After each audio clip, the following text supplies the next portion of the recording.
हरिश्चंद्र जी के पुत्र थे रोहित, रोहित के पुत्र हुए हरित, हरित से चंप नाम के पुत्र हुए जिन्होंने चंपापुरी बसाई, चंप से सुदेव, उनके पुत्र हुए विजय, विजय का भरुक, भरुक का वृक, वृक का पुत्र बाहुक। शत्रुओं ने बाहुक से राज्य छीन लिया तो अपनी पत्नी के साथ वन में चले गए, और वन में जाने पर बुढ़ापे के कारण जब बाहुक की मृत्यु हो गई तब उनकी पत्नी भी उनके साथ सती होने को उद्यत हुई, परंतु महर्षि और को ये मालूम हुआ कि इसके तो गर्भ है, इसलिए उन्होंने रोक दिया कि तुम्हें सती नहीं होना, क्योंकि तुम्हारे गर्भ है तो संतान को नष्ट करना ये तुम्हारे अधिकार की बात नहीं। जब उनकी सौतों को यह मालूम हुआ तो उन्होंने भोजन के साथ उसे विष दे दिया, विष को गर कहते हैं, गर। परंतु इतना प्रभावशाली ऋषियों का कृपा पात्र वो गर्भ कि गर के साथ प्रकट हुआ, गर कहते हैं विष को। तो महर्षि और ने सगर नाम रखा, महाराजा धीराज सगर, बड़े यशस्वी चक्रवर्ती सम्राट हुए हैं। उन्हीं के पुत्रों ने पृथ्वी को खोदकर समुद्र बना दिया। सगर ने अपने गुरुदेव औरव की आज्ञा मानकर ताल, जंग, यवन, शक, है और बर्बर जाति के लोगों का वध नहीं किया, बल्कि उन्हें विरूप बना दिया। उनमें से कुछ के सिर मुड़वा दिए, कुछ के मूंछ दाढ़ी रखवा दी, कुछ को खुले बालों वाला बना दिया, कुछ को आधा मुड़वा दिया। कुछ लोगों को सगर ने केवल वस्त्र ओढ़ने की आज्ञा दी, पहनने की नहीं। कुछ को केवल लंगोटी पहनने की कहा, ओढ़ने नहीं। इसके बाद राजा सगर ने औरव ऋषि के उपदेशानुसार अश्वमेध यज्ञ के द्वारा संपूर्ण वेद और देवतामय आत्मस्वरूप सर्वशक्तिमान भगवान की आराधना की। अश्वमेध यज्ञ में घोड़ा छोड़ा जाता है, उस घोड़े को जिस राज्य से निकले पूजन करके नमस्कार कर दे तो युद्ध नहीं होगा, माना जाता है वो परास्त हो गया। अगर घोड़े के साथ थोड़ी भी छेड़खानी की तो युद्ध होगा और उस बलवान राजा उसे बंदी बनाएगा। तो उस घोड़े को इंद्र ने चुरा लिया अश्वमेध यज्ञ के, पता ही नहीं चला कि किस राजा ने घोड़ा बंदी बनाया, क्योंकि इंद्र ने चुरा लिया, किसी राजा ने नहीं। उस समय महारानी सुमति के गर्भ से उत्पन्न हुए सगर के पुत्रों ने अपने पिता के आज्ञानुसार घोड़ा सारी पृथ्वी छान डाली, ढूंढा पर कहीं नहीं मिला। तब उन्हें बड़ा क्रोध आया और बड़ी गुस्सा से उन्होंने पृथ्वी को खोदना शुरू किया। खोदते खोदते उन्हें पूर्व और उत्तर के कोने पर अपना घोड़ा बंधा दिखाई दिया, जो कपिल मुनि का आश्रम था। 60,000 सगर के पुत्र थे। वो शस्त्र उठाकर कहने लगे, दौड़ो दौड़ो, पकड़ो, यही हमारे घोड़े को चुराने वाला चोर है। देखो तो सही, घोड़ा चुरा के यहां बांध लिया और आंख मूंद कर बैठ गया। ये तो पाप कर्म इसने किया, इसको मार डालो। सब दौड़ पड़े, 60,000 थे। कपिल भगवान आंख मूंदे हुए भगवान के ध्यान में थे। अब जे ही मुनि के पास गए तो उनकी आंख खुल गई। तो महापुरुषों के तिरस्कार के फलस्वरूप उनके शरीरों में आग लग गई। क्षण भर में 60,000 सगर के पुत्र राख बन गए। कोई साप आदि नहीं दिया, केवल वो प्रहार करने आ रहे थे तो उन्होंने देख लिया तो सब राख हो गए, 60,000 सगर के पुत्र।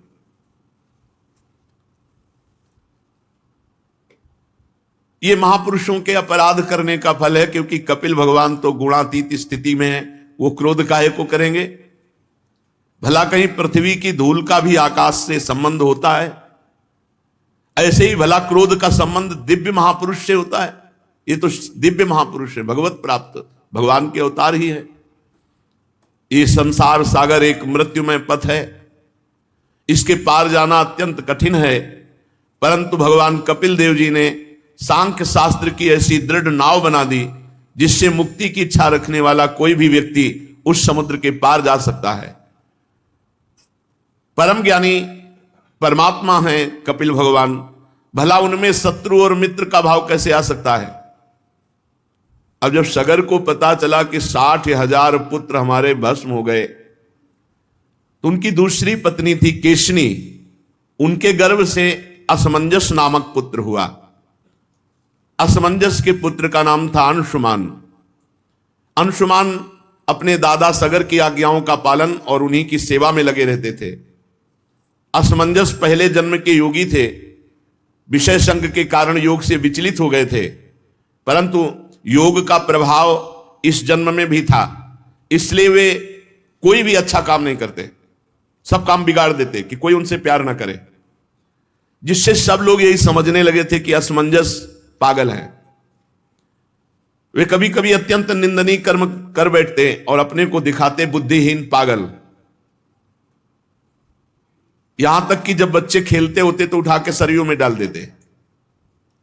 बड़ा उद्विग्न कर दिया सबको। महाराज सगर जी ने देखा कि ये असमंजस हमारे बिल्कुल विपरीत आचरण, तो त्याग दिया। जब असमंजस ने देखा कि हमारा त्याग हो गया तो जितने बालक सरयू में फेंके थे सबको जीवित करके अपनी अपनी अवस्था के अनुसार नगर में छोड़ दिया और आप वन के लिए चले गए। अयोध्या के नागरिकों ने देखा कि सबके बालक लौट आए, तब राजा सगर को बड़ा पश्चाताप हुआ कि हमने अपने सिद्ध योगी पुत्र का पागल समझ करके अपमान किया। अब अंशुमान को आज्ञा करी तो उन्होंने अपने जो चाचा थे 60,000 लाख बने हुए थे, भस्म के पास देखा घोड़ा बंधा हुआ, तो हाथ जोड़ करके अंशुमान कपिल भगवान के चरणों में गए और एकाग्रता से स्तुति की। अंशुमान ने कहा, हे कपिल भगवान, आप अजन्मा ब्रह्मा जी से भी परे हैं, इसलिए आपको प्रत्यक्ष रूप में देखा नहीं जा सकता, समाधि के द्वारा आपका अनुभव होता है, किंतु ये रजोगुणी जन आपको समझ नहीं पाए, इसलिए अपराध कर दिया और अपने अपराध से ही वो भस्म हो गए। संसार के शरीरधारी 3 गुणों में ही विचरण करते रहते हैं, सतोगुण, रजोगुण, तमोगुण। जागृत, स्वप्न और सुषुप्ति 3 अवस्थाएं। इसी कारण ये माया मोहित जन, हे भगवान आप सर्वत्र हैं पर आपका दर्शन नहीं कर पाते। 3 गुणों और उनका प्रभाव, जागृत, स्वप्न, सुषुप्ति। आप सबके हृदय में विराजमान है पर आपको कोई नहीं जान सकता। सनंदन आदि मुनि आत्मस्वरूप के अनुभव से माया के गुणों के द्वारा होने वाले भेद को मिटा दिया तो आपका अंदर ही साक्षात्कार प्राप्त कर लिया। पर मैं तो मूढ़ पुरुष हूं, कैसे आपका चिंतन करूं। माया और उसके गुण और गुणों के कारण होने वाले कर्मों के संस्कार, ये सब स्थूल सूक्ष्म कारण आप में नहीं है। ना तो आपका नाम है ना तो रूप, आप में ना कार्य है ना तो कारण। आप सनातन आत्मा हैं।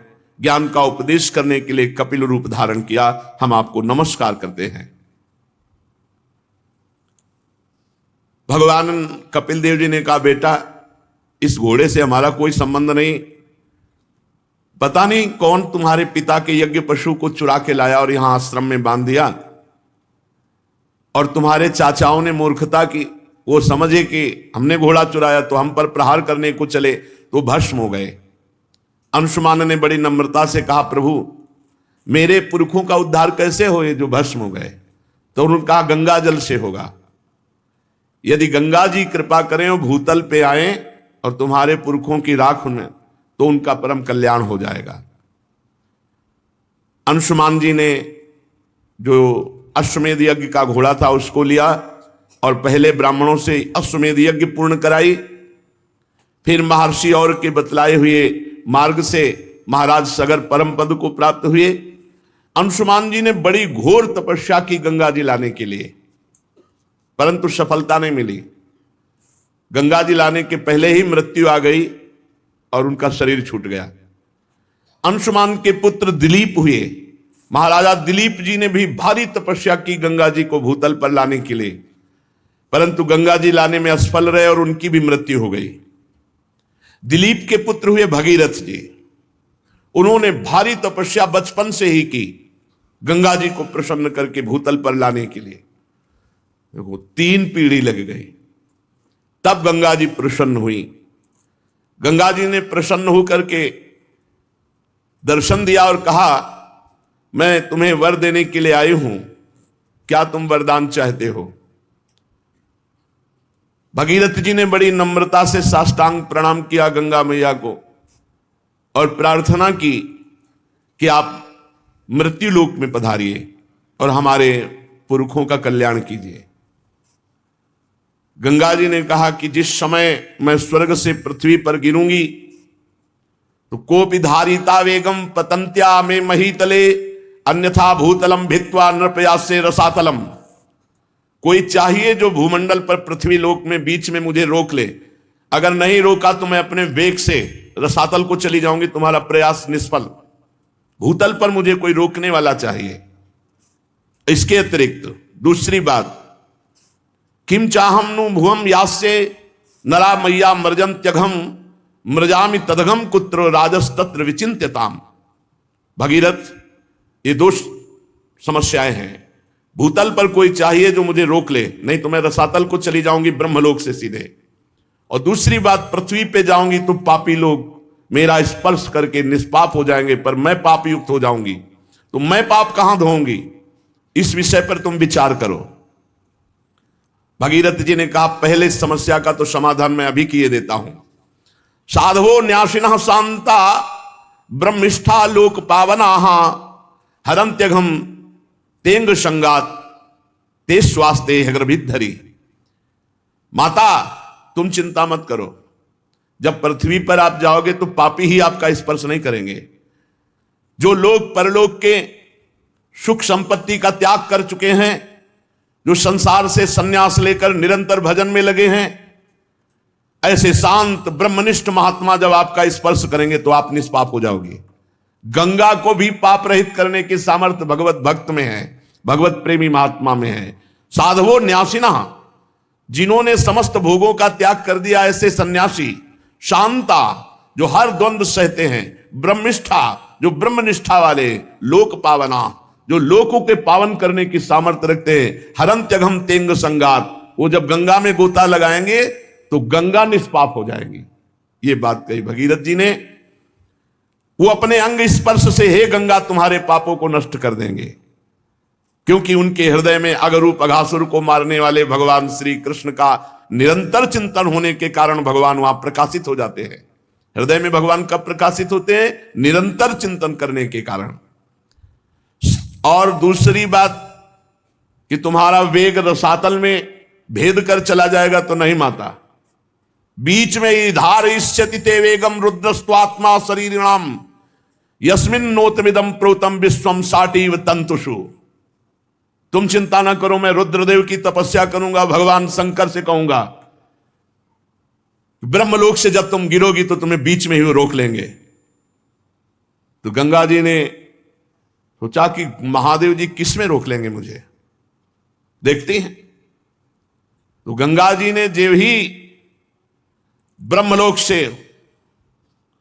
ऐसी विशाल धारा गंगा जी की, भगवान शंकर ने जटा खोल दी।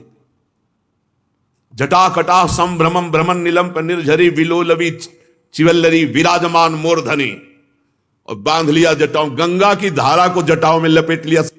भगीरथ ने कहा, महाराज नीचे कुछ बूंद तो गिरे, नहीं तो हमारे पुरखे तो वैसे ही रह गए। तब एक जटा खोली तो 3 गंगा के स्वरूप हुए। अलकनंदा, भागीरथी, मंदाकिनी। अलकनंदा स्वर्ग गंगा, पाताल गंगा मंदाकिनी, जो अनुसुईया जी के आश्रम में प्रकाशित हुई चित्रकूट में, और भागीरथी तो पावन त्रिभुवन पावनी श्री गंगा जी भारत देश को पावन करते हुए, हिमालय से देश को पावन करते, आगे आगे भागीरथ जी चल रहे हैं और पीछे गंगा जी चल रहे हैं। कितना महान पावन भूमि है जहां गंगा जी विराजमान है। गंगा जी भगवती तव तीरे नीरमात्रा सनोहम विगत विषय तृष्णा कृष्ण माराधयामी सकल कलुष भंगे स्वर्ग सोपान संगे तरल तर तरंगे देवी गंगे प्रसीद। इतनी आसक्ति गंगा जी से कहीं नहीं हुई, ऐसी आसक्ति। यमुना जी का अवगाहन सेवन हुआ, पर उतना नहीं हुआ जितना गंगा जी का हुआ। बचपन से गंगा जी ही पूरा जीवन थी, आहार भी गंगा जल का ही, और बिहार भी गंगा के तट का पूरा, गंगा शब्द से एकदम रोमांच होता है, जैसे अपनी सगी माँ की याद आ जाए और हृदय विकल हो जाए, ऐसे हो जाता है। गंगा जी की आसक्ति हृदय में इतनी कि वो बता नहीं सकती, जैसे अपनी माँ से आसक्ति होती है ऐसे गंगा जी से आसक्ति थी, और उन्होंने पालन पोषण माँ की तरह ही किया। हे देवी, तुम्हारे तीर पर केवल तुम्हारा जलपान करता हुआ, विषय तृष्णा से रहित होकर। किसी ने पूछा कि एकांतिक में कि आप भी तो मन वाले हैं, साधक जब साधना करते तो अपने लोग देखते हैं मन भागता है, ये विषय वो विषय संसार, आपको नहीं सताया क्या? तो आपको सही बताएं, ऐसी रहनी और ऐसा स्थान की विषय चिंतन का कहीं संयोग ही नहीं था। ऐसे ऐसे सिद्ध महापुरुष ब्रह्मलीन, जिनको देखने के बाद हाहाकार मचता, ब्रह्म तत्व में स्थित होने का कहीं विषय संयोग का दर्शन गंगा किनारे कहां है? और कभी हरिद्वार की तरफ ऊपर नहीं चढ़े, जहां देखा कि भीड़ वहां नहीं गए, बस किनारा किनारा ही, प्रयाग, तीर्थराज, काशी विश्वनाथ घाटों में, फिर किनारा वापस, यही क्षेत्र ही था, यही क्षेत्र था। हम कहीं जीवन में नहीं गए, किसी भी तीर्थ में, किसी और धाम में नहीं गए। वृंदावन आना था, इसलिए चित्रकूट से तो कई दिन चित्रकूट में रुके, नहीं तो कोई तीर्थ नहीं, बस गंगा किनारे जो पड़ते हैं, ब्रह्मावर्त, इलाहाबाद संगम, काशी विश्वनाथ, बस किनारा गंगा जी, गंगा ही हमारा जीवन थी। विषय तृष्णा का नाश करती है गंगा जी का दर्शन, स्नान और जलपान विषय तृष्णा का नाश करके और भगवान की आराधना की अद्भुत वृत्ति देती हैं। हे सकल पाप विनाशिनी, स्वर्ग सोपान रूपिणी, तरल तरंगिणी देवी गंगे, मुझ पर प्रसन्न हो। भगवती भवलीला मौलिमाले तवांभ कणमणु परिमाणम प्राणिनो ये स्पृशंति अमर नगर नारी चामरग्राहिणी नाम विगत कलि कलंकातंक मंके लुठंती। हे भगवती गंगा, तुम महादेव जी के मस्तक की लीलामयी माला हो। जो प्राणी नित्य तुम्हारे जलकण के अणुमात्र का भी स्पर्श करता है, वो कलि कलंक के भय को त्याग कर दिव्यता को प्राप्त होता है। कलयुग उसका कुछ नहीं बिगाड़ सकती। जो गंगा जल का पान करते हैं, एक बूंद ही चाहे रोज, गंगा जल है कौन? हमारे प्रभु का चरणामृत है, वामन भगवान का, जिनका चरणामृत गंगा कहा गया, जिस गंगा जी को देवाधिदेव महादेव सर पर धारण किए।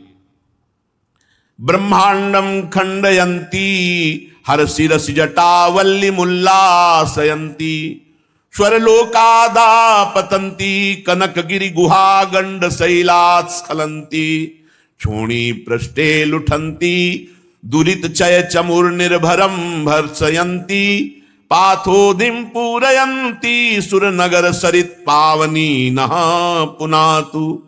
ब्रह्मांड को फोड़कर निकलने वाली महादेव जी की जटालता को उल्लसित करती हुई, स्वर्गलोक से गिरती हुई सुमेरु की गुफा और पर्वतमाला से झड़ती हुई पृथ्वी पर लौटती हुई, पाप समूह की सेना को कड़ी फटकार देती हुई, समुद्र को भरती हुई देवपुरी की पवित्र नदी गंगा हमें पावन करे।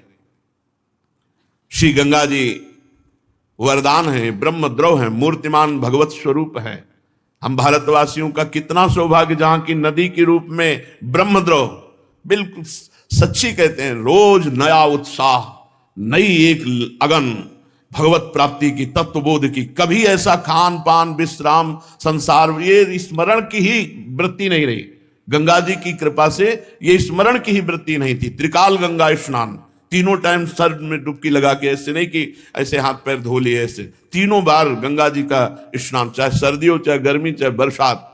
तो जब लगन लगती है तब फिर कुछ नहीं सुनाई देता। ये मन तभी आपको, आपके हृदय में अभी लगन नहीं लगी, भगवत प्राप्ति की लगन लग जाए तो ये विषय, अरे ब्रह्मादिक के भोग सब विषम लागत ताई, नारायण ब्रज चंद की लगन लगी ही जाए। ऐसे ही जो गांव के लोगों के 100 फेंक दिए जाते हैं, कुत्ते किनारे लाके ऐसे नोच रहे, वहीं बैठे हैं, वहां भोग सुहाई देगा, भोग चिंतन सुहाई देगा। वहां तो बस हाय हाय मचा। ये शरीर की दुर्दशा, यही हमारे शरीर की दुर्दशा होगी। फिर भगवत तत्व का अगर बोध नहीं हुआ तो मतलब क्या रह गया? वहां यही दृश्य, कहीं चिता में आग लग रही, कहीं कोई हाथ लिए कुत्ता भाग जा रहा है, कहीं कोई टांग घसीट रहा है, यही दृश्य थे। ये दृश्य आग का काम करते हैं वैराग्य के। क्या शरीर है। तो कई कई दिन भूखे रहने पर भी पीड़ा थोड़ी होती थी, हर समय ब्रह्माकार वृत्ति। कैसे कैसे जीवन का परम लक्ष्य प्राप्त होगा रात दिन। तो ये जो प्राकृतिक कष्ट हैं ये सुख का अनुभव कराते हैं। जैसे योद्धा को जब घाव होता है तो सुख होता है, कायर पुरुष भयभीत होता है, ऐसे जिसका लक्ष्य होता है भगवत प्राप्ति। और गंगा जी वैराग्य में ऐसा पेट्रोल का काम करती है। अगर थोड़ा भी वैराग्य है तो बढ़ा के वैराग्य को बिल्कुल अवधूत बना दे। गंगा जी की अपार महिमा, और यमुना जी की महिमा है कि वैराग्य से अनुराग में डुबा दे, प्रेम में डुबा दे। श्री भगीरथ जी त्रिभुवन पावनी गंगा जी को वहां लेकर के गए जहां उनके पितरों के शरीर राख बने हुए पड़े थे। आगे आगे वो वायु के वेग के समान रथ पर सवार होकर चल रहे, पीछे गंगा जी कलरव करती हुई दौड़ रही है, कल कल करती हुई गंगा जी दौड़ रही। इस प्रकार गंगा सागर संगम पर पहुंचकर उन्होंने जले हुए पुत्रों को अपने जल से गंगा जी ने पावन किया। यद्यपि सगर के पुत्र ब्राह्मण के तिरस्कार से भस्म हुए थे, अपराध हुआ था, लेकिन यह गंगा जी की महिमा है कि ऐसे महत अपराधी को भी परम पद प्रदान किया अपने जल के स्पर्श मात्र से। केवल गंगा जल का जे ही उनके शरीर की राख से स्पर्श हुआ कि सब के सब परम पद के अधिकारी बन गए। जय हो भारत भूमि की, जहां ऐसी पावन गंगा जी। अरे गंगा जी का दर्शन, गंगा जी का आचमन, गंगा जी का स्नान तो निष्पाप करता ही। अगर गंगा गंगा यो ब्रियात योजना नाम सतैरपि, गंगा गंगा गंगा ऐसा उच्चारण करे तो 400 कोस दूर से निष्पाप कर देती गंगा जी। जिनके उद्धार का कोई उपाय नहीं, वो भागवत अपराधी सगर के पुत्र परम पद को प्राप्त हुए, ऐसी माता गंगा जी की महिमा है। केवल गंगा स्पर्श मात्र से। और जो रोज गंगा जी नहाते हैं, गंगा जी का दर्शन करते हैं, गंगा जलपान करते हैं, भला उनके उद्धार में क्या। बड़ी परम पवित्रता की मूर्ति गंगा जी, वो अनुभव अलग अलग महिमा है।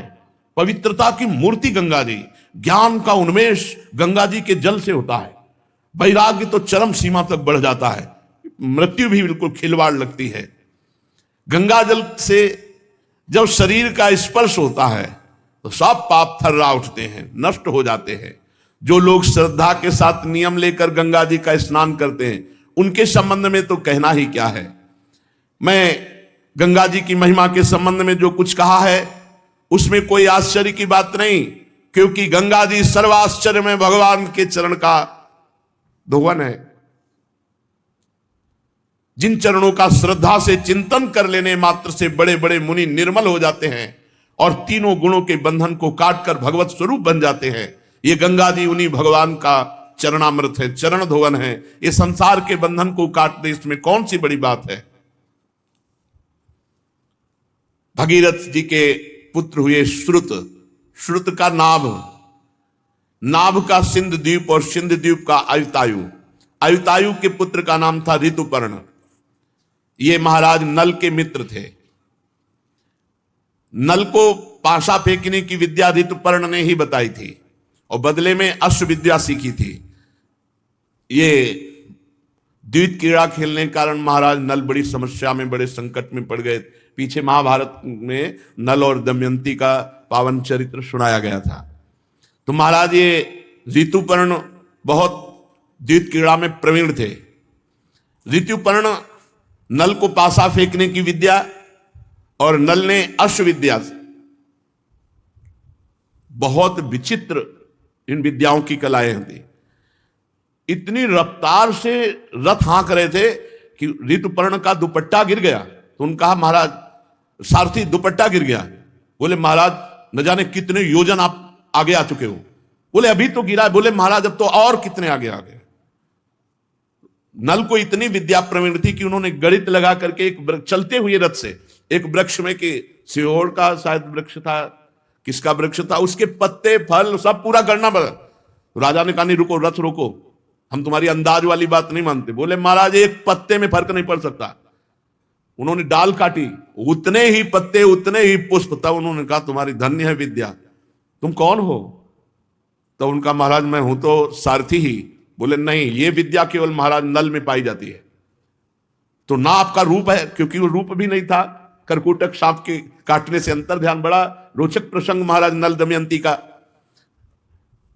आज भी आनी है कि अगर ऋतुपर्ण राजा और नल करकोटक सांप इनका स्मरण करे तो कलयुग का प्रभाव उसके ऊपर नहीं आएगा।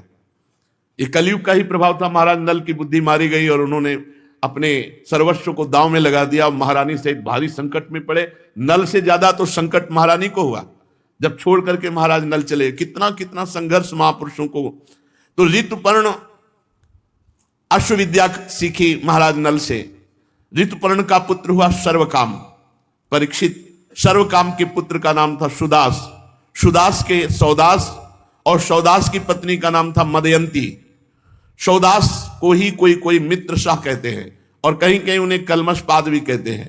वशिष्ठ जी के साप से ये राक्षस भाव को हो गए थे, फिर अपने कर्मों के कारण ये संतानहीन हुए।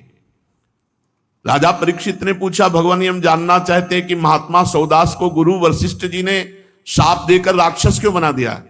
यदि कोई गोपनीय बात ना हो तो गुरुजन अपने शिष्य को बता देते हैं, तो कृपा करके बताइए। श्री सुखदेव जी ने कहा, परीक्षित एक बार राजा सौदास शिकार खेलने गए और उन्होंने राक्षस को मार डाला, उसके भाई को छोड़ दिया।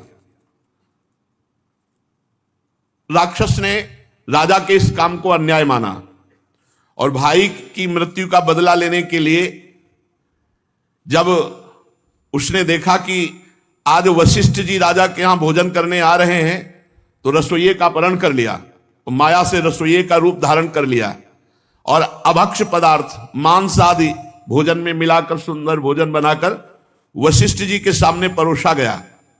तो वशिष्ठ जी भोजन को देख करके जब ध्यानस्थ हुए तो पूरी बात जान गए कि ये तो अपवित्र है। तो उन्होंने क्रोधित होकर राजा को शाप दिया कि तू निमंत्रण करा रहा है मुझे और मुझे अभक्ष पदार्थ परोसा रहा है, ये तेरा काम राक्षसी काम है, इसलिए जा तो राक्षस भाव को प्राप्त हो जा। इसमें महाराज का कोई दोष नहीं था, वो राक्षस रसोईया के रूप में गुप्त रूप से, पर दोष तो राजा का ही, निमंत्रण देने वाले का ही माना जाएगा। इसलिए वशिष्ठ जी ने शाप दे दिया। महाराज कलमशपाद मित्र शाह सौदास नाम से पुकारे जाते थे कि जाओ तुम राक्षस भाव को प्राप्त हो जाओ। उन्होंने चरण पकड़ा और कहा, महाराज मेरी इसमें कोई गलती नहीं है। तब उन्होंने कहा, ठीक है 12 वर्ष तो राक्षस रहोगे ही, 12 वर्ष के बाद तुम पुनः अपने स्वरूप को प्राप्त हो जाओगे। तब उन्होंने कहा, महाराज बिल्कुल अपराध ना होने पर 12 वर्ष के लिए राक्षस भाव दिया, मैं भी आपको शाप दे सकता हूं। तो उनकी पत्नी ने कहा, नहीं, ये आकाश, ये पृथ्वी, ये दिशाएं सब के सब भगवत स्वरूप है और गुरुदेव सब रूपों में है, गुरुदेव को दंड देना ये कहां की बात? तुम तो अभी राक्षस बन गए, साप तो 12 वर्ष का, तुम तो अभी राक्षस बन गए। उनकी पत्नी ने डांट लगाया। तो उन्होंने कहा, मैं जल को कहां छोड़ू? तो उनका अपने पैरों में छोड़ो। इसीलिए उनके पैर काले पड़ गए, तो कलमशपाद नाम से वो पुकारे गए। थोड़ी देर में वो राक्षस हो गए, राजा बिल्कुल राक्षस बन गए क्योंकि वशिष्ठ जी का शाप। अब राक्षस बने हुए जंगल में भूख प्यास से भटक रहे थे। वहां देखा एक ब्राह्मण नवदंपति मैथुन कर रहे, सहवास कर रहे। भूख लगी हुई थी, पकड़ लिया ब्राह्मण को। ब्राह्मण पत्नी ने कहा, अभी हमारे संतान का योग था और आप राजा हो, आप राक्षस नहीं हो, आप महारथी हो, आपको अधर्म नहीं करना चाहिए, मेरा पति दे दो क्योंकि मुझे संतान की कामना है। लेकिन सांप के वशीभूत उन्हें कुछ सुनाई नहीं दे रहा। खा डाला ब्राह्मण को, जैसे कोई मूरी गाजर खाए ऐसे खा डाला। ब्राह्मण तपस्याशील सद्गुण संपन्न था। राजा सांप के वशीभूत होकर उसे खा डाला। श्रेष्ठ ब्रह्म ऋषि पति का ये वध देख करके उसको और क्रोध आ गया और उसने कहा, मेरे को भी खा, क्योंकि मेरा पति जब ले लिया तो मेरा जीवन किस काम का। बहुत रोने लगी। महाराज ने कहा, मुझे कुछ सुहाई नहीं दे रहा है, मेरे अंदर राक्षस भाव जागृत हो चुका है, मैं तुम्हें भी खा जाऊंगा, पर अभी मेरी भूख नहीं लगी, मैं कोई दया करके नहीं छोड़ रहा हूं, मेरी बुद्धि काम नहीं कर रही, वशिष्ठ जी के शाप से मैं राक्षस हो चुका हूं। ब्राह्मणी ने क्रोध करके राजा को शाप दे दिया, अरे पापी, मैं जब काम से पीड़ित थी ऐसी अवस्था में मेरे पति को खा गया, इसलिए जब तू स्त्री सहवास करना चाहेगा तो तेरी मृत्यु हो जाएगी, ये मैं शाप देती हूं। वो ऐसे बेचारे सांप पे परेशान थे और सांप ऊपर। चलो कलयुग में सांप सांप ही नहीं है, बहुत बचत है।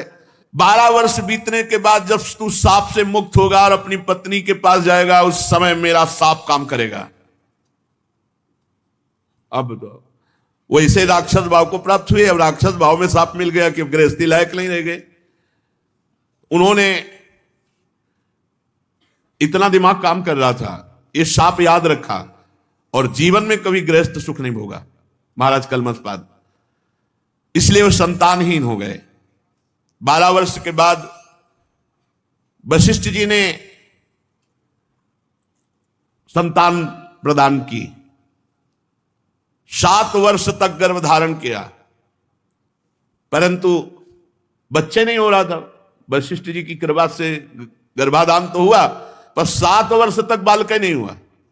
तो वशिष्ठ जी ने एक पत्थर उठाया और पेट पर आघात किया। पत्थर को शास्त्रीय भाषा में अस्म कहते हैं। अस्म से चोट करने के कारण वो बालक प्रकट हुआ तो अस्मक कहलाया। ये बहुत चक्रवर्ती सम्राट हुए अस्मक जी। जब परशुराम जी पृथ्वी को क्षत्रियहीन कर रहे थे तब अस्मक जी को ही छुपा लिया गया था। इन्हीं को नारी कवच कहते हैं। इन्हीं से फिर आगे चलकर क्षत्रिय वंश का विस्तार हुआ।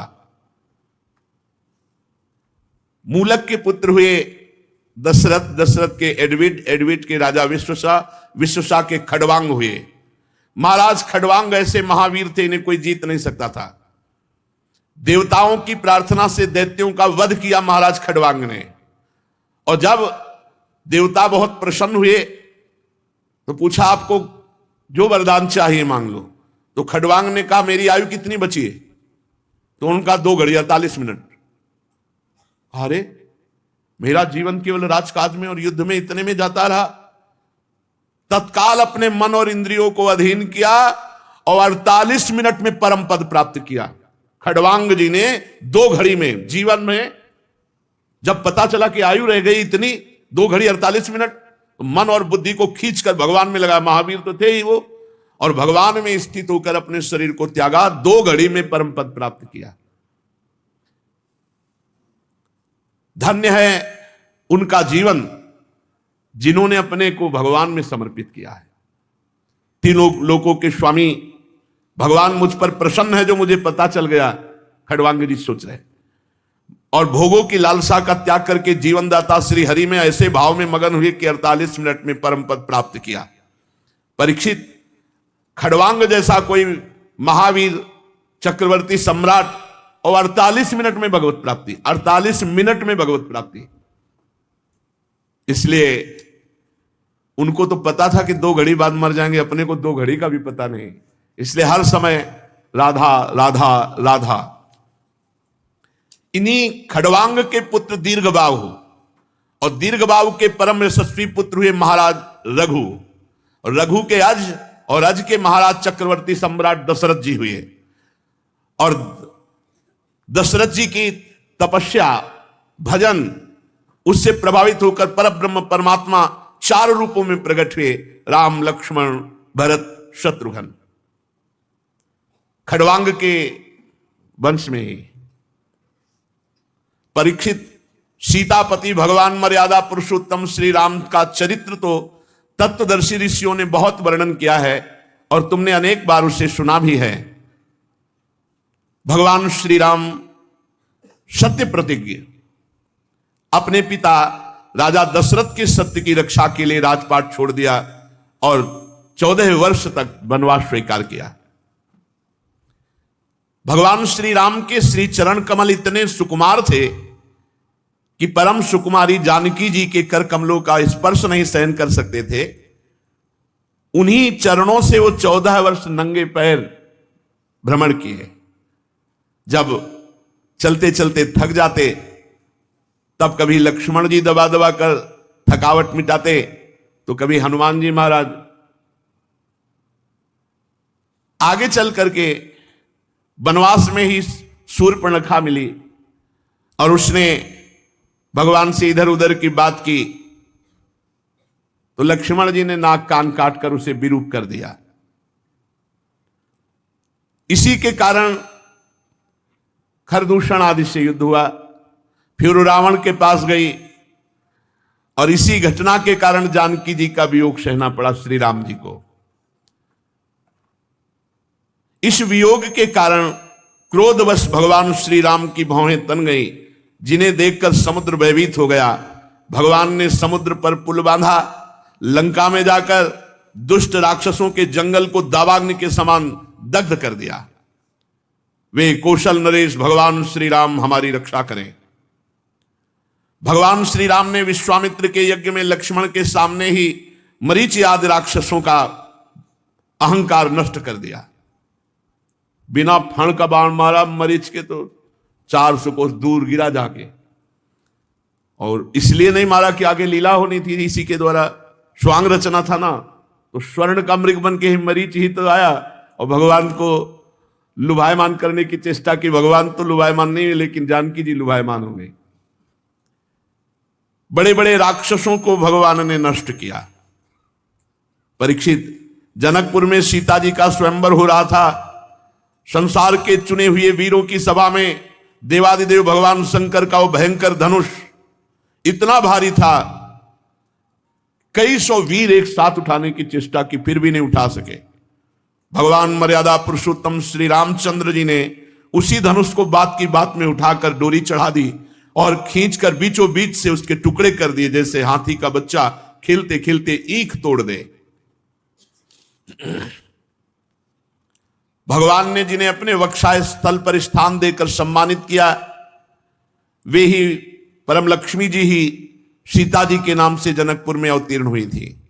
गुणशील अवस्था, शरीर की गठन और सौंदर्य में वो भगवान श्री राम के अनुरूप थी। भगवान ने धनुष तोड़कर उन्हें प्राप्त कर लिया। अयोध्या को लौटते समय मार्ग में उनकी परशुराम जी से भेंट हुई, जिन्होंने 21 बार पृथ्वी को राजवंश के बीज से भी रहित कर देने का संकल्प किया था। बड़ी वार्ता हुई। भगवान श्री राम ने परशुराम जी के अहंकार को नष्ट कर दिया। इसके बाद पिता के वचन को सत्य करने के लिए वनवास स्वीकार किया। यद्यपि महाराज दशरथ ने अपनी पत्नी कैकेयी के अधीन होकर ऐसा वचन बोले, पर भगवान श्री राम सत्य के बंधन में बंद करके पिता की आज्ञा का पालन किया। प्राणों के समान प्यारे राज्य, लक्ष्मी, प्रेमी, हितैषी, मित्र, महलों को भगवान श्री राम छोड़ करके अपनी पत्नी के साथ नंगे पैर वनवास की यात्रा की। वन में पहुंचकर भगवान ने राक्षसों का विनाश किया। कलुषित काम वासना के कारण अशुद्ध बुद्धि वाले जो राक्षस खर, दूषण, तिसरा आदि बड़े बड़े इन 14,000 बड़े महारथी राक्षसों को भगवान श्री राम ने अकेले नष्ट कर दिया। जब रावण ने सीता जी के रूप, गुण, सौंदर्य आदि की बात सुनी तो उसका हृदय आतुर हो गया। अद्भुत हरिण के वेश में मारीच को उनकी पर्णकुटी के पास भेजा। धीरे धीरे वो भगवान को वहां से दूर ले गया। अंत में भगवान ने अपने बाण से उसे बात की बात में वैसे मार डाला जैसे दक्ष प्रजापति को वीरभद्र ने मारा था। जब भगवान श्री राम जंगल में दूर निकल गए, तब लक्ष्मण जी की अनुपस्थिति में नीच राक्षस रावण ने भेड़िए के समान विदेह नंदनी सुकुमारी श्री सीता जी का हरण किया। अपनी प्राण प्रिया सीता जी से बिछुड़कर अपने भाई लक्ष्मण जी के साथ वन वन में दीन की भांति प्रभु घूमने लगे। और इस प्रकार भगवान ने फिर जटायु का दाह संस्कार किया, क्योंकि भगवत सेवा रूपी कर्म से वो परम पद को प्राप्त हो चुका था। फिर भगवान ने कबंध का संहार किया, फिर सुग्रीव आदि बानरों से मित्रता की, फिर बाली का वध किया। तदनंतर बानरों द्वारा अपनी प्राण प्रिया का पता लगवाया। ब्रह्मा और शंकर जिनके चरणों की वंदना करते हुए भगवान श्री राम मनुष्य की सी लीला करते हुए बंदरों की सेना के साथ समुद्र तट पर पहुंचे। वहां उपवास और प्रार्थना से जब समुद्र पर कोई प्रभाव न पड़ा, तब भगवान ने क्रोध की लीला की टेढ़ी नजर पड़ते ही समुद्र खलबला उठा और डर करके, हाथ जोड़ करके, ब्राह्मण शरीर धारण करके, बहुत सी भेंट लेकर भगवान श्री राम के चरणों में आया और कहा, प्रभु हम मूर्ख लोग हैं, हम विनय से नहीं मानते, हम जड़ हैं। समुद्र ने कहा कि हे अनंत, हे प्रभु हम मूर्ख लोग हैं, हम जड़ हैं, हम विनय नहीं मानते, हम आपने क्रोध किया तो हमारी समझ में आई, इसलिए आपके स्वरूप को ना जानने के कारण आप हमें क्षमा कीजिए। और जाने भी तो कैसे प्रभु, हम सब जड़ हैं। प्रजापति बड़े बड़े ये सब रजोगुण से युक्त रहते हैं, कोई तमोगुण से युक्त, कोई सतोगुण से, और आप गुणातीत हैं, कैसे कोई जाने। वीर शिरोमणि मर्यादा पुरुषोत्तम भगवान श्री राम, आप चाहें तो अभी मैं सूख जाऊं और आप रास्ता दे दूं, लेकिन प्रभु आपका यश होगा यदि पुल बांध दिया जाए। त्रिलोकी को रुलाने वाले विश्वश्रवा के कुपूत रावण को मारकर अपनी पत्नी को फिर से प्राप्त कीजिए, यहां एक पुल बांध दीजिए, इससे आपके यश का विस्तार होगा। आगे चलकर बड़े बड़े नरपति जब दिग्विजय करते यहां आएंगे तो आपके यश का गान करेंगे। भगवान श्री राम ने अनेकानेक पर्वतों के शिखरों से समुद्र पर पुल बांधा।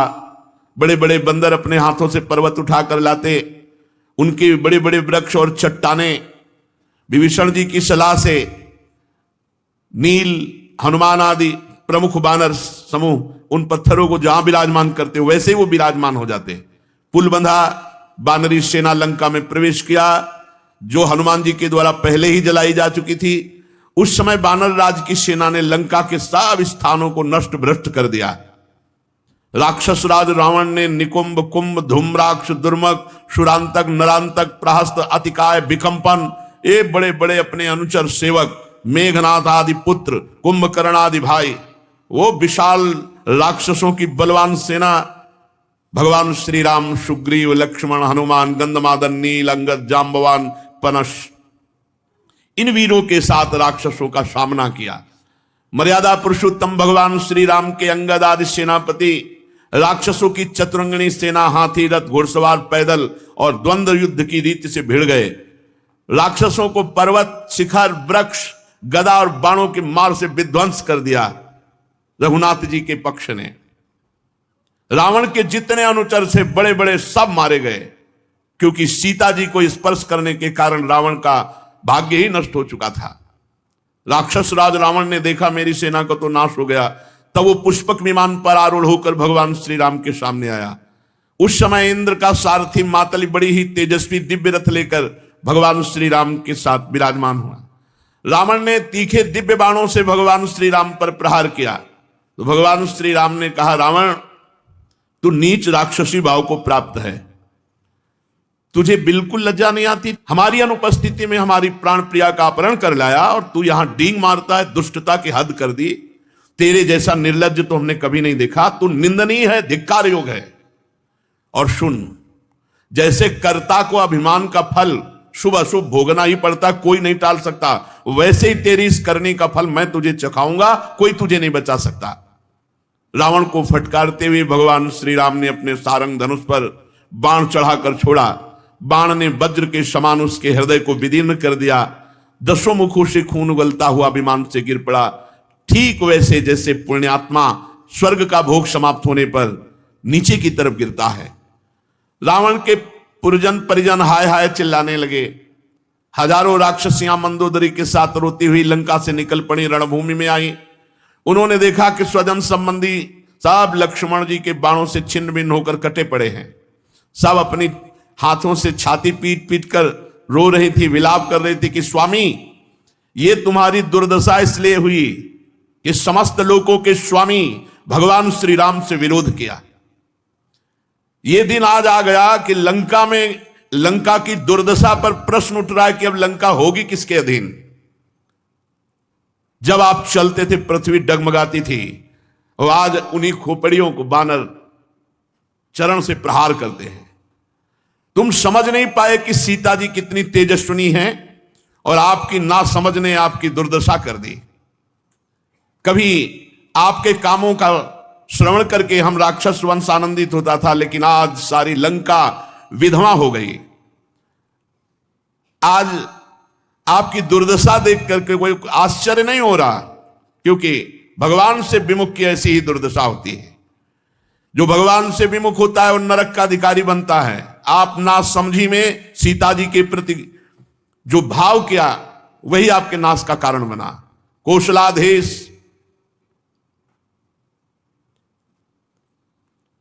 भगवान श्री राम से विरोध, उसी का फल यह है। और भगवान की शरण में विभीषण जी गए तो देखो सर्वोत्तम पद प्राप्त किया, भगवान का दुलार प्राप्त किया। ऐसे सब मंदोदरी आदि विलाप कर रहे थी। भगवान श्री राम ने आज्ञा करी विभीषण जी को कि अपने स्वजन संबंधियों का पितृ तर्पण करो, अंत्येष्टि क्रिया करो। इसके बाद भगवान श्री राम ने अशोक वाटिका के आश्रम में अशोक वृक्ष के नीचे बैठी हुई जानकी जी को देखा, जो भगवान के प्रेम में, विरह में अत्यंत दुबली हो गई थी। अपनी प्राण प्रिया श्री सीता जी को अत्यंत दुख में देखकर भगवान श्री राम का हृदय प्रेम और कृपा से भर गया। भगवान समीप गए, जानकी जी ने दर्शन प्राप्त किए, मुख कमल खिल उठा। भगवान ने विभीषण को राक्षसों का स्वामी, लंकापुरी का राजा, एक कल्प की आयु, इसके बाद साकेत धाम में आने की बात निहाल कर दिया। भगवान पुष्पक विमान पर विराजमान होकर लक्ष्मण तथा सुग्रीव एवं हनुमान जी के साथ 14 वर्ष का व्रत पूरा हो जाने पर अयोध्या नगर की यात्रा की। उस समय मार्ग में ब्रह्मादि लोकपाल उनके ऊपर पुष्पों की वर्षा कर रहे थे। भगवान को जब मालूम हुआ कि भरत जी वलकल पहनते हैं और पृथ्वी पर कुशा बिछाकर सोते हैं और जटाएं बढ़ा रखी, तो बहुत दुखी हुए। भरत जी की दशा का स्मरण करके करुणाशील भगवान श्री राम का हृदय भर आया। जब भरत जी को मालूम हुआ कि मेरे प्राणाराध्य भगवान श्री राम आ रहे हैं, तब वे पूर्वासी मंत्री पुरोहित के साथ भगवान की पादुका सर पर रखकर भगवान की अगवानी की। जिस समय भरत जी नंदीग्राम में रह करके भगवान की आज्ञा से समय व्यतीत कर रहे थे, उस समय बड़ी तपस्यामयी स्थिति भरत जी की थी। भगवान श्री राम के अवध पहुंचने पर सबके मन में उत्साह हुआ कि हम भगवान से पहले मिले। भगवान सबके साथ पहले ही मिले। अमित रूप प्रगटे तेहि काला, उसी समय अनंत रूप धारण कर लिए और सबसे पहले ही पहले मिल रहे हैं। सबको अनुभव हो रहा है कि भगवान श्री राम हमें मिले। सबके नेत्रों में आंसू छलक रहे हैं। भरत जी भगवान के चरणों पर गिर पड़े, प्रभु के सामने पादुकाएं रख दी, हाथ जोड़कर खड़े हो गए। नेत्रों से अश्रुधारा बह रही। भगवान ने अपने दोनों हाथों से भरत जी को उठाया और गले से लगाया और भगवान ने अपने नेत्र जल से भरत जी का अभिषेक किया, भरत जी को स्नान करा दिया। फिर सीता जी और लक्ष्मण जी के साथ भगवान श्री राम ने ब्राह्मण और पूजनीय गुरुजनों को नमस्कार किया।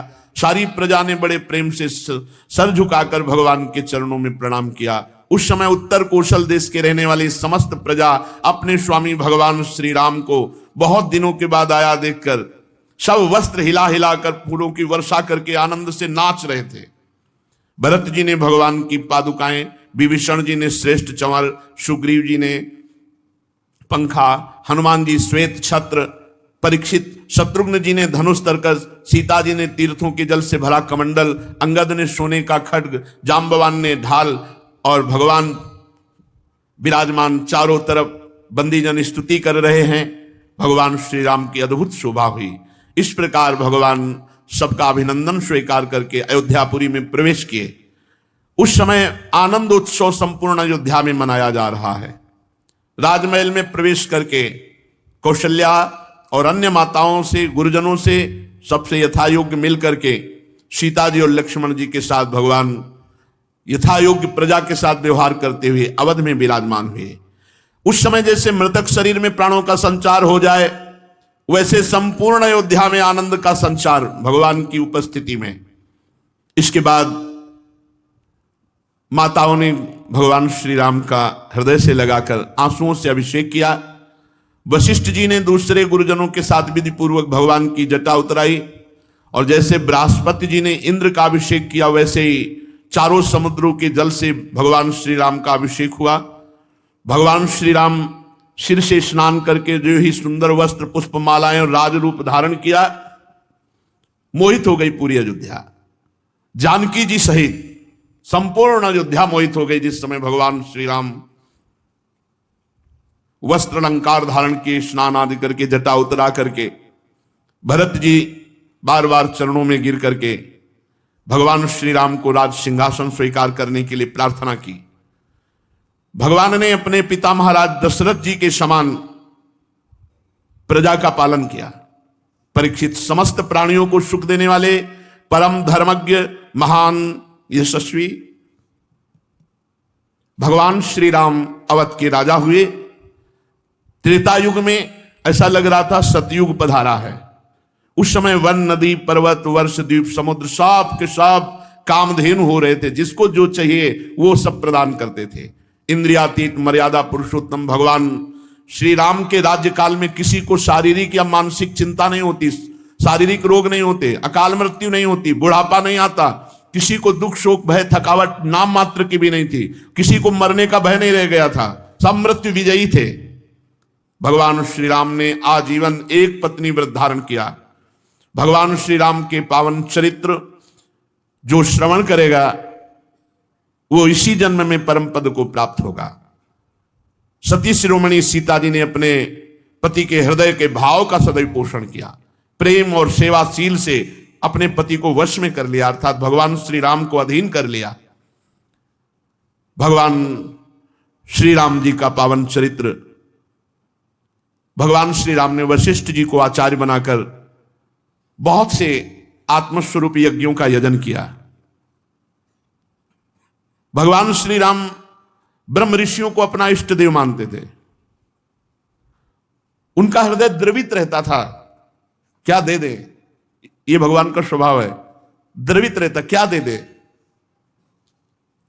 हृदय में स्नेह, द्रवण क्रिया, सबको देने की भावना, ये भगवान श्री राम में। हमारा मन ही नहीं होता बंद करने का। चलो देखो, जीवन का यही समय सार्थक जा रहा है और तो सब प्रपंच है। भगवान की चर्चा, भगवान का नाम, ऐसा लगता है कि कुछ और हो ही ना। चित्त का प्रभु में निरंतर डूबना, बस ये ऐसा थोड़ी लग रहा है कि कल की चर्चा हो रही है, ऐसा लग रहा है अभी चर्चा हो रही है, अभी प्रभु के साथ। और ये थोड़ी कि राम जी और श्याम जी में कोई अंतर, वही श्याम जी में वही, हमें तो अंतर नहीं दिखाई देता। हमें तो बस अंतर अगर गौर से देखें तो इनकी ग्रीवा सीधी रहती है, वो थोड़ा टेढ़ी रखने में, एक ही बात है, वही राम जी हैं, वही श्याम जी से चर्चा आगे। श्री राधा वल्लभ लाल की।